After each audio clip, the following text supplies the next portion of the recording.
Всем привет! Вот такой багажник реечный, да. Что надо сделать, чтобы он не гудел на скорости? Вот. Сразу скажу честно, получилось неожиданно. Значит,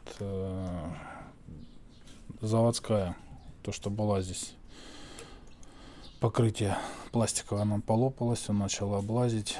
Значит, что я сделал? Ну, естественно, снял его, да, полностью снял с него все крепления, содрал, убрал полностью старое покрытие. Вот я вам сейчас так вот покажу. Вот видите, вот в два слоя сделано. Это вот термоусадка. Вот. Монтажным феном ее, значит, один слой одели, монтажным феном прогрели, равномерно прогреваем по всей длине, вот так вот обводим, чтобы она ложилась у нас ровненько, гладенько. Ну, соответственно, второй слой точно так же. Все, когда все сделали, прорезали отверстие под крепление, все вставили и поставили на машину. Ну, для удобства можете поставить ремболты. Вот они так стоят у меня. Вот.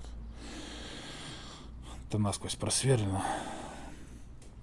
Очень удобно, что-то положил, тут же привязался, как бы, и никаких проблем.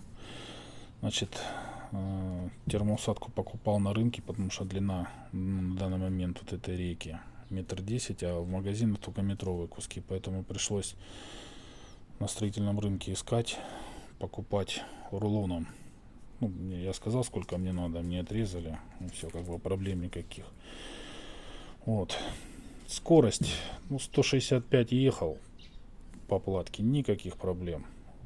Просто вы забудете, что он у вас стоит. Значит, я не знаю, как будет. Видел на иномарках такие вот, как крылья, стоят широкие. Я не знаю, гудят они или нет. Ну, если гудят, кому интересно, попробуйте. Может быть, тоже пропадет эта вибрация от ветра. Все, всем добра, пока.